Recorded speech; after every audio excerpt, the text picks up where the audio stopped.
से पहले वो करीब 60 वर्षों का था और उतने ही वर्ष आज़ादी के बाद वो शासन पे रहे हैं। तो जितने वर्ष का उनका संघर्ष था उतने वर्ष वो सत्ता में रहे हैं। और इन्हीं के भाई राहुल गांधी भारत जोड़ो यात्रा में क्या कहते हैं कि नेहरू जी ने ये किया, गांधी जी ने ये किया, सरदार पटेल ने ये किया, इंदिरा जी ने ये किया। ये बात अब बार बार मत दोहराओ। तो भाई की बात तो कम से कम बहना को सुननी चाहिए थी। यहाँ घर पे ही लोग एक मुद्दे में जो है ना वो सहमत नहीं है, तो बाहर लोग कैसे सहमत होंगे? सरकार विफल रही 10 साल। किसकी सरकार? जो भी वर्तमान में। वो तो आप बताओ ना, आपके पिताजी क्या? नहीं, आप इस पूरे प्रकरण पे अगर ध्यान दे रहे हैं तो ये तो बताएंगे ना सर कि मैं अगर सच्चाई बोल दूं तो आप अभी माइक बंद कर लोगे। ऐसी कौन सी बात बोल देंगे जो आपका रिकॉर्ड नहीं, ऑफ रिकॉर्ड? नहीं, ऑफ रिकॉर्ड करने की बात नहीं, आप ऑन रिकॉर्ड कर लो, कोई दिक्कत नहीं। मैं भी देश का जिम्मेदार नागरिक हूँ, ठीक है। तो ऐसी कोई बातें नहीं होनी चाहिए। आप जो रियल चीज़ें हैं, जो बेसिक बातें हैं या जो बुनियादी दावे ठोकने वाले राहुल गांधी की सदस्यता जाने के बाद अब बंगला भी जाने की तैयारी हो गई है, नोटिस आ गया है। इसको लेकर के अब पूरे देश में कांग्रेस पार्टी प्रदर्शन कर रही है और उसके साथ ही साथ अब ये भी जताने की कोशिश कर रही है कि जो वर्तमान सरकार है, जो सत्ताधारी सरकार मोदी सरकार है, वो उनके साथ गलत रवैया अख्तियार कर रही है, तानाशाही दिखा रही है। ऐसे में लोगों का क्या मानना है, क्या सोचते हैं लोग? क्या शुभ नाम है सर? प्रभात रंजन मिश्रा नाम है मेरा। हाँ, आप किस चीज़ को, बंगले को अगर आप मैटर बना रहे हैं तो आप बहुत गलत बना रहे हैं। इसी सरकार में मंत्री थे रामविलास पासवान जी, वो उनकी मृत्यु हुई और उनकी मृत्यु के बाद उनका भी बंगला खाली करवाया गया। ये सरकारी प्रोटोकॉल है। जब वो सरकारी प्रोटोकॉल है तो वो सबके लिए बराबर होगा। राहुल गांधी राजा नहीं है, राहुल गांधी तानाशाह नहीं है। उनकी सदस्यता गई है, वो जब दोबारा चुनाव लड़ सकेंगे, दोबारा चुनाव लड़ें, जीतें और उसके बाद उन्हें वही शानदार बंगला वापस मिलेगा। तमाम लोगों को ये प्रश्न पूछने चाहिए कि जिस प्रकार का बंगला राहुल गांधी का था, इतना बेहतरीन बंगला उनका था, लोग 4-4 बार, 5-5 बार, 6-6 बार मेंबर ऑफ पार्लियामेंट बनते हैं, क्या वैसा बंगला उनको नसीब होता है? ये भी तो प्रश्न है ना।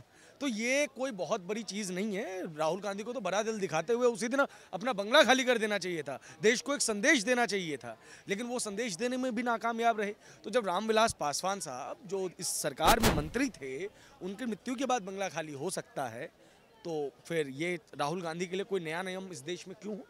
प्रियंका गांधी कहती हैं कि उनके पिताजी ने देश पे बलिदान दिया था, उसके बाद से आज़ादी आई और बहुत सारी चीज़ों को लेकर के देश के प्रति उनका बड़ा एहसान है देश के लोगों पे। नहीं, आप फैक्चुअली करेक्ट नहीं है। पहली बात, राजीव गांधी की जो हत्या थी बहुत निर्मम हत्या थी। देश उसे याद रखता है, आज भी याद रखेगा, कल भी याद रखेगा। एक पूर्व प्रधानमंत्री का इस तरीके से जाना, वो भी एक चुनावी रैली में, एक बहुत बड़ा कुकृत्य था जिसका बदला भारतीय डेमोक्रेसी ने, भारतीय जुडिशियल सिस्टम ने लिया। अपराधियों को सजा हुई।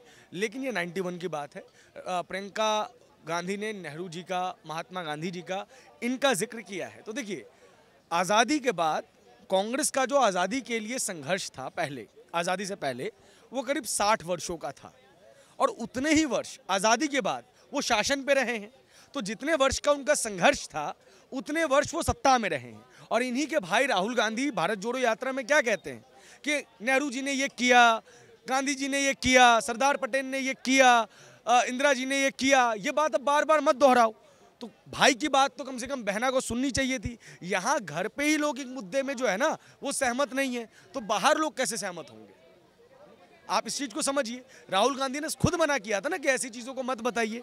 तो प्रियंका जी को ये चीज़ समझनी चाहिए थी कि मेरा भाई जो है इस चीज़ से आहत हो जाएगा। और सिंपल सी बात यह है कि जितने वर्षों का कांग्रेस का संघर्ष रहा है इस देश की आज़ादी के लिए, इस देश की जनता ने उस कर्ज को चुका दिया है। उतने ही वर्ष इस देश में शासन किया है कांग्रेस ने।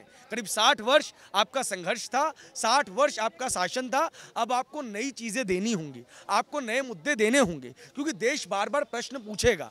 आप बार बार 1947 में देश आज़ाद हो गया, अब बार बार सिर्फ इसी नाम पे इसी नाम पे आप जो है चुनाव नहीं लड़ सकते। आपको चुनाव लड़ने के लिए नए नए मुद्दों की तलाश करनी होगी।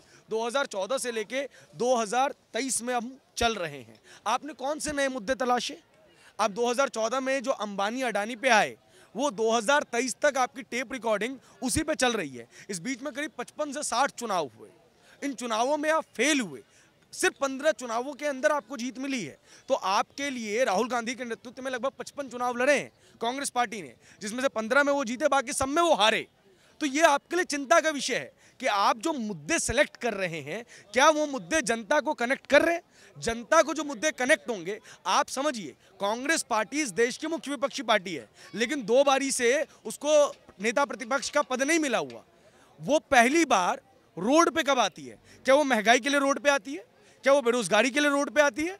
नहीं आती। वो पहली दफा रोड पे प्रदर्शन तब करती है बड़े स्तर पे, जब राहुल गांधी को जांच के लिए बुलाया जाता है। इससे पता चलता है कि कांग्रेस की जो निष्ठा है वो देश के प्रति नहीं है, वो एक व्यक्ति के प्रति है। और जब एक व्यक्ति के प्रति आपकी निष्ठा होगी तो आपका यही हाल होगा कि आप इतनी बड़ी यात्रा करेंगे और गुजरात में आपका सुपड़ा साफ हो जाएगा, हिमाचल में आप कैसे कैसे करके सरकार बनाएंगे और नॉर्थ ईस्ट से आप पूरा गायब हो जाएंगे।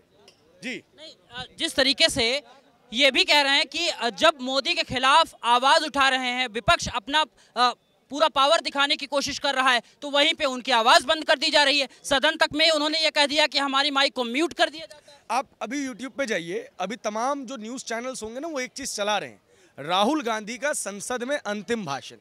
40 मिनट से ज़्यादा का वो भाषण है। 40 मिनट से ज़्यादा तक एक व्यक्ति जो कि लीडर ऑफ अपोजिशन नहीं है, जिसके पास किसी भी प्रकार का इस प्रकार का पद नहीं है कि उसको स्पेशल चीज़ें दी जाएं, स्पेशल चीज़ें ग्रांट की जाए। अगर आपको लगातार संसद में अपनी आवाज़ उठानी है, आप 2009 में सरकार में आए, जब आप 2009 में सरकार में आए तो राहुल गांधी ने कोई मंत्रालय क्यों नहीं लिया? आपको पता होना चाहिए कि इंदिरा गांधी जी लाल बहादुर शास्त्री जी की सरकार में मंत्री थी, उसके बाद वो प्रधानमंत्री बनी थी। उन्होंने पहले कार्यों को अपने पिता के साथ सीखा, फिर उन्होंने लाल बहादुर शास्त्री के कार्यकाल में सीखा। 2009 में आपका मैंडेट आ गया था ना, आप सरकार में आ गए थे, आप तब क्यों सरकार में शामिल नहीं हुए? दरअसल आप सिर्फ और सिर्फ ये राजनीति इसलिए कर रहे थे क्योंकि परिवार का दबाव आपके ऊपर था। ये बहुत इंपॉर्टेंट चीज़ है। Rahul Gandhi is not fit for Indian democracy. Indian democracy जो है वो बलिदान मांगता है, आपसे समय मांगता है, आपसे कनेक्टिविटी मांगता है। एक व्यक्ति जो लगातार जनता के बीच में, अभी आप मोबाइल खोलिए, अभी आपको पता चलेगा कि 2024 की चुनावी रणनीति के बारे में भारतीय जनता पार्टी अभी से चर्चा कर रही है। इधर वो 3 राज्यों के चुनाव जीतती है, प्रधानमंत्री शाम में आके प्रधानमंत्री हैं, फिर वो भाजपा कार्यालय में जाते हैं, जनता को, कार्यकर्ताओं को संबोधित करते हैं और उसके बाद वो अगले चुनावों की तैयारियों में लग जाते हैं। और इधर आपकी पार्टी ये डिसाइड नहीं कर पाई है कि राजस्थान में आप किस चेहरे पर चुनाव लड़ेंगे, MP में आपका स्टार कैंपेनर कौन होगा, छत्तीसगढ़ में आपके मुद्दे क्या होंगे। तो जब आप चुनाव बार बार इस तरीके से हारेंगे तो आप एक वीकेस्ट डेमोक्रेसी को जन्म देंगे। एक बहुत छोटी सी पार्टी है आम आदमी पार्टी, लेकिन जब वो चुनाव लड़ती है तो वो पूरे दमखम के साथ लड़ती है। आम आदमी पार्टी का मध्य प्रदेश में अभी कोई कार्यकर्ता भी नहीं होगा, लेकिन वो मध्य प्रदेश में सरकार बनाने का दावा करती है। तो आज के डेट में कांग्रेस का इंडियन डेमोक्रेसी पे पता है सबसे बड़ा योगदान क्या होगा कि वो सबसे पहले क्या करे कि गुजरात में अपने सारे कार्यालय आम आदमी पार्टी को भेंट कर दे, पंजाब में सारे कार्यालय आम आदमी पार्टी को भेंट कर दे, दिल्ली में सारे कार्यालय आम आदमी पार्टी को भेंट कर दे, यूपी में सारे कार्यालय समाजवादी पार्टी को दे दे, बिहार में सारे कार्यालय RJD को दे दे, आंध्रा में सब कुछ YSR को दे दे, केरल में जाके सब कुछ लेफ्ट को दे दे, क्योंकि इनके पास जमीनें बहुत हैं, इनके पास ऑफिसेज बहुत हैं। ये जो छोटी छोटी पार्टियां हैं जो संघर्ष करना चाहती हैं, उनके पास रिसोर्सेज नहीं है। कांग्रेस पार्टी का सबसे बड़ा योगदान ये होगा कि वो अपने पार्टी के सभी रिसोर्सेज को दान में दे दे, ताकि दूसरा बंदा जो चुनाव लड़ना चाहता है उसके पास थोड़ी मजबूती तो आए, मौका मिल जाए उसको। क्या कहेंगे आप? सर मैं तो इनकी बात को सुना नहीं, तो सवाल क्या था तब मैं कुछ जवाब। सवाल बस ये था कि राहुल गांधी की सदस्यता जाने के बाद उनका बंगला जा रहा है और प्रदर्शन चारों तरफ।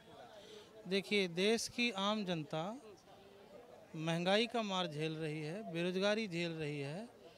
किसकी सदस्यता जा रही है आ रही है इससे कोई मतलब नहीं है आम जनता को, और होगा भी क्यों। जब रोटी का सवाल हो, जब पेट का सवाल हो, महंगाई का सवाल हो, इस पर आप लोग बात कीजिए सर। इस तरह से नौटंकी करने इतने बड़े नेता उनके साथ और पूरे देश भर में आंदोलन चल रहा है, उस पर चर्चा ही ना हो तो फिर आप ये उठाने लगेंगे सवाल कि मीडिया बात ही नहीं कर रही इनके बारे में। Political or not they become, होते नहीं बनते हैं। तो आप भी एक नेता बन सकते हो, कोई दिक्कत नहीं है।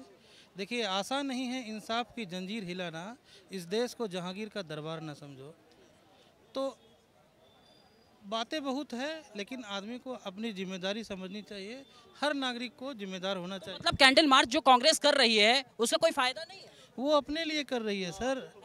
जो मौजूदा सरकार है वो क्या कर रही है आम जनता के लिए, इस पर सवाल बेसिक होना चाहिए। ठीक है, वो इधर उधर के हिसाब से 2024 में क्या मुद्दा हो जाएगा?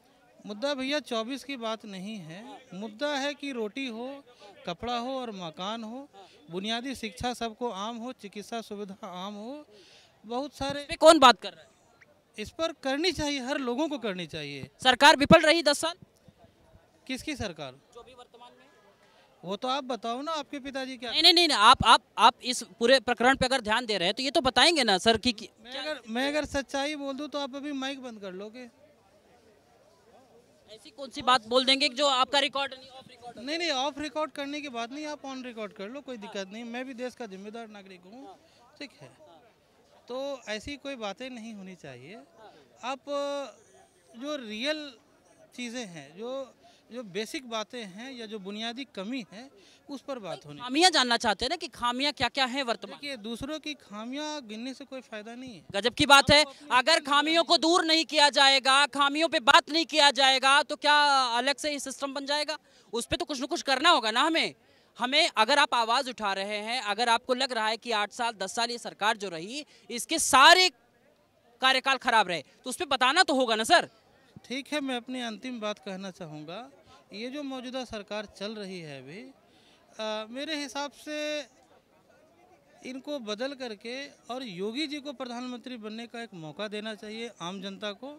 ये मेरा व्यक्तिगत राय है, इससे आप इत्तेफाक ना रखो, ये अलग बात है। ठीक है, क्योंकि वो लगता है कि कुछ कर सकते हैं देश के लिए, महंगाई के प्रति, बेरोजगारी के प्रति, शिक्षा के प्रति और चिकित्सा के प्रति। वैसे मैं अगर जानना चाहूँ आप किस प्रदेश से आते हैं? मैं बिहार से हूँ। आप एक जिला सट अगर प्रदेश हट के देखें तो उत्तर प्रदेश आता है, जिसके मुख्यमंत्री की बात की है। अभी अतीक अहमद पे जिस तरीके की कार्रवाई हुई, इस पे लोग संतुष्ट नहीं। देखिए, अतीक अहमद कौन है, आपको यह बात समझनी होगी। अगर आप अतीक अहमद का सवाल आप मुझसे पूछ रहे हैं क्योंकि मैं एक मुस्लिम हूँ, तो यह गलत है। अतीक अहमद ने जो किया उसकी सज़ा वो न्यायिक प्रक्रिया में होगी और निश्चित रूप से सभी लोगों को होना चाहिए। अगर आप गलत करेंगे तो आपका परिणाम गलत ही होगा, सही करेंगे तो आप परेशान हो सकते हैं, हार नहीं सकते हैं।